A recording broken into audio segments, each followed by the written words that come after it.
We just talked about the 1st District congressional race with Republican candidate Dr. Larry Laser, here to offer insight into that race and the 4 other Connecticut congressional races this year, along with some other political news this week. Our WFSB's chief political reporter, Susan Raff, and Ebong Idoma, he's the WSHU Public Radio's senior political reporter. Thank you both for being here. I said to Dr. Laser, the closest I could find was 2010. It was Ann Brickley, 38% of the vote. He says he's the guy who's going to change that after all these terms for Larson.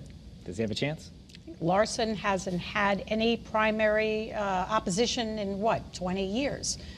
He's a hard person to knock off. I think Laser brings some moderate views to the table, but I think Larson has a lot of name recognition. He's been there a long time. He's held some powerful positions in Washington. I'm not sure about that.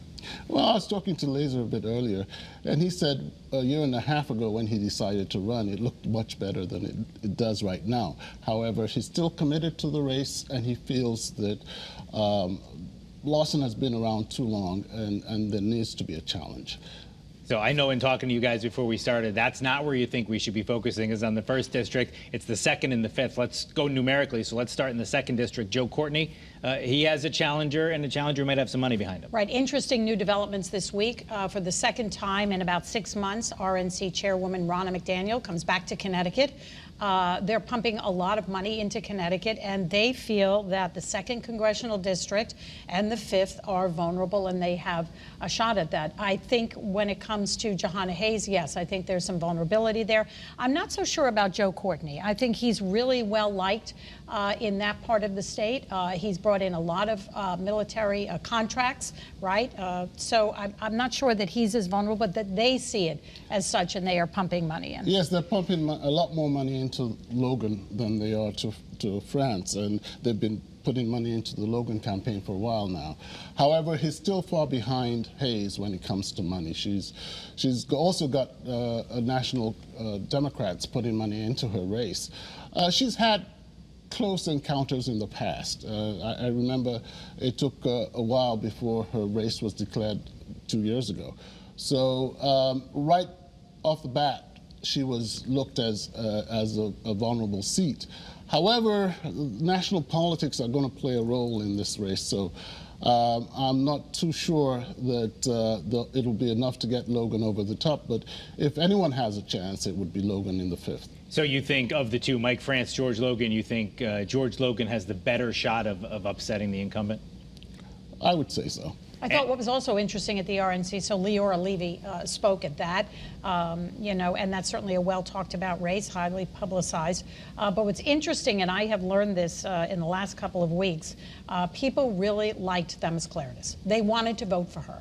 A lot of Connecticut Republicans are not on board with Leora Levy, and I asked some what they would do in an election, and they said they will probably leave that line out because they're not going to vote for a Democrat. So that gives certainly an advantage to Blumenthal because they can't vote for a Democrat, so you may not see a lot of House Republicans or Senate Republicans voting for Leora in the U.S. Senate. And whether that hurts her, it might. And the thing is that going into this right now, the polling shows that he has about 13, 14-point advantage, and I don't see having Levy on. I don't see her expanding her voter base.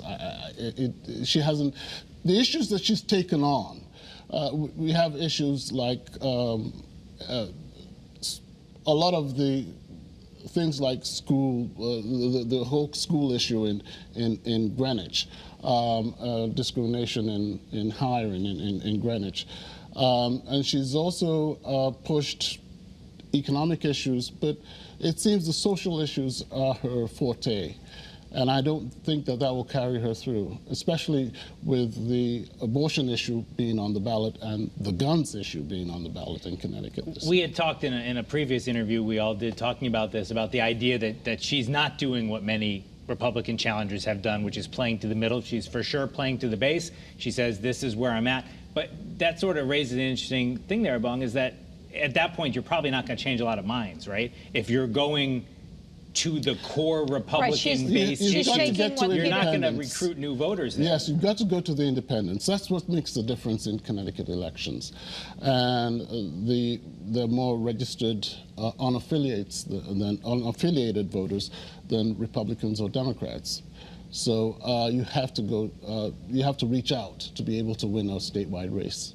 Were you surprised, though, to see the RNC here talking about some of these congressional races? And I know Leora Levy, as you said, was there as well. That they're putting this much focus on Connecticut, does it talk to the races nationwide? Well, it's a two-prong approach, because where the RNC events have been is in New Britain at what they call a community center. And what they've been trying to do since March is get Black and Latino voters on board. So they're working in these communities to build relationships, hoping that those voters will go to the polls and vote Republican in November. As you know, in many elections, strongholds of mainly urban cities where there are a lot of people of color, they tend to vote Democratic. So I think they're looking for that. Whether they are successful, I don't know. Well, you know, we haven't had a Republican congressional seat in Connecticut since 2010. Right, Chris Shays? So it's been quite a while.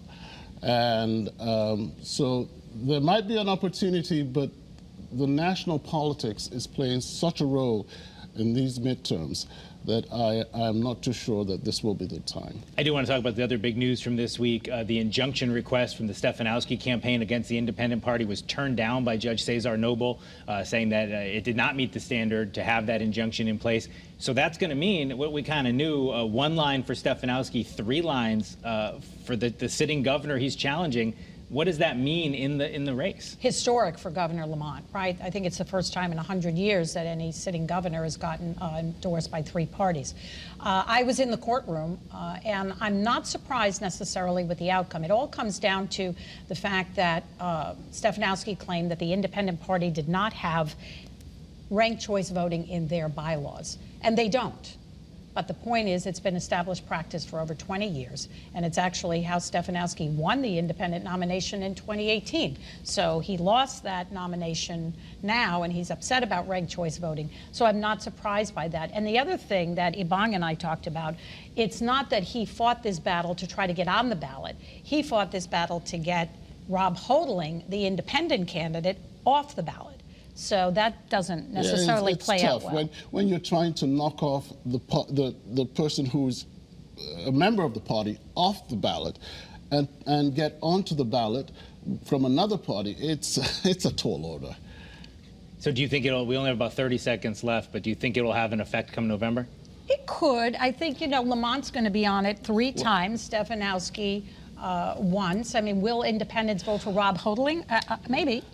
They probably will, because if they're unaffiliated, a lot of people consider themselves independents. And when they go in, and I'm looking for an independent candidate, so I'm sure he'll get some votes. And they've got one. We're all out of time. I got to leave it there, unfortunately. Save that for next time. We'll have you back. Ebong Udoma, Susan Raff, thank you very much for being with us here on CT22.